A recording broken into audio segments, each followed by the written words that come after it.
The NBA season has officially begun mga kapatid at hindi tayo dinisappoint ng ating doubleheader games ngayong araw. Pukpukang labanan ng top team sa West, sino-sino kaya ang mga nagwagi sa larong ito at ano ang mga takeaways ko sa bawat laro? Yan ang mga aabangan nyo sa videong ito. Kaya sit back, relax at enjoy nyo ang ginawa kong post-game review sa mga laro ngayong araw. Lakers wala pa ring bawi sa Denver Nuggets. Final score 119-107. Bago magsimula ang laro ng Nuggets at Lakers, naganap nga yung championship ceremony ng Denver Nuggets.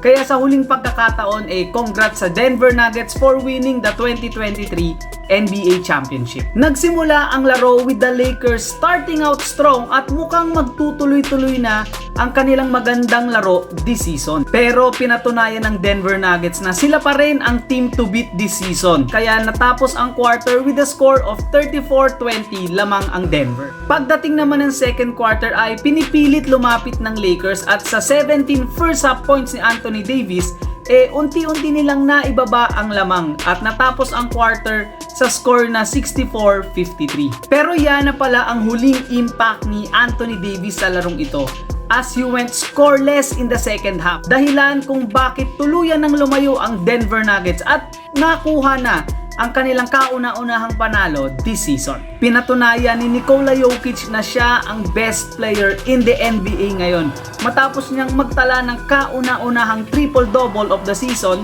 scoring 29 points, 13 rebounds at 11 assists.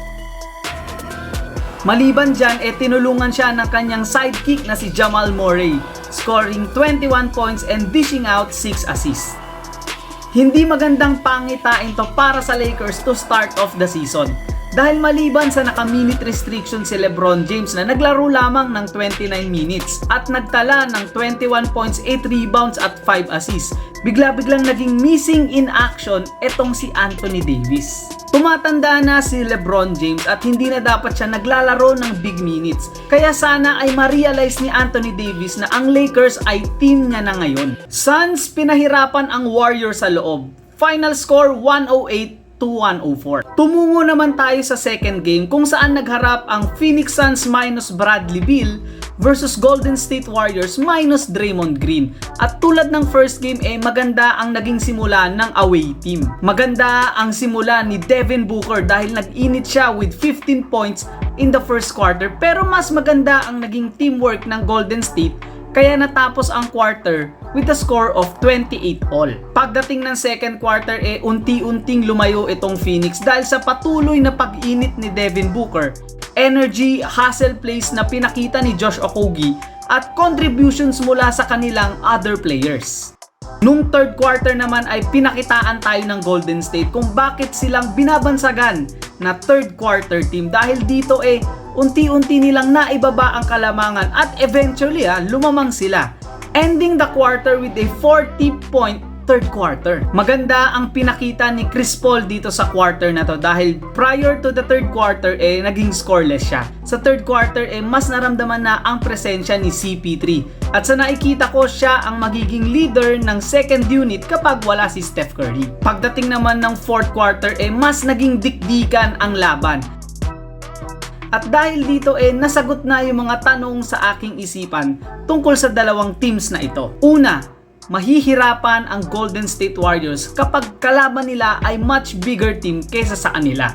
Tinalo sila ng Phoenix Suns sa rebounding 60-49. Pangalawa, maaring pabagalin ni Chris Paul ang flow ng opensa ng Golden State Warriors. Kung mapapansin natin, ang estilo kasi ng Golden State Warriors ay more on ball movement at floor spacing. Something na naging trend sa NBA na sila mismo ang nagset. Pagdating ni Chris Paul medyo bumagal ang kanilang pacing dahil si Chris Paul ay old school type ng point guard. At huli si Devin Booker ang magiging primary ball handler at playmaker ng Phoenix Suns ngayong taon. Yung huling 8 puntos ng Phoenix na nagbigay sa kanila ng panalo sa larong ito ay galing sa assist ni Devin Booker. Dito, pinakita niya na nagtitiwala siya sa kanyang mga kakampi. Final thoughts. With the first 2 games off the books marami na agad akong napansin sa magiging takbo ng NBA this year, lalong-lalo na sa Western Conference. Magiging madugo ang bawat laban at magiging importante ang bawat panalo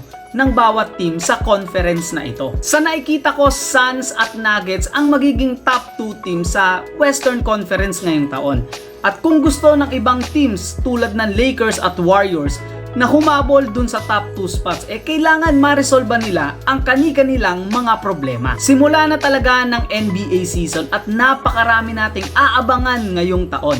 Anong opinion nyo sa laro kanina? Let me know your thoughts in the comment section below at maraming salamat sa laging pagnood at pagsuporta sa aking video. Hanggang sa susunod kong content.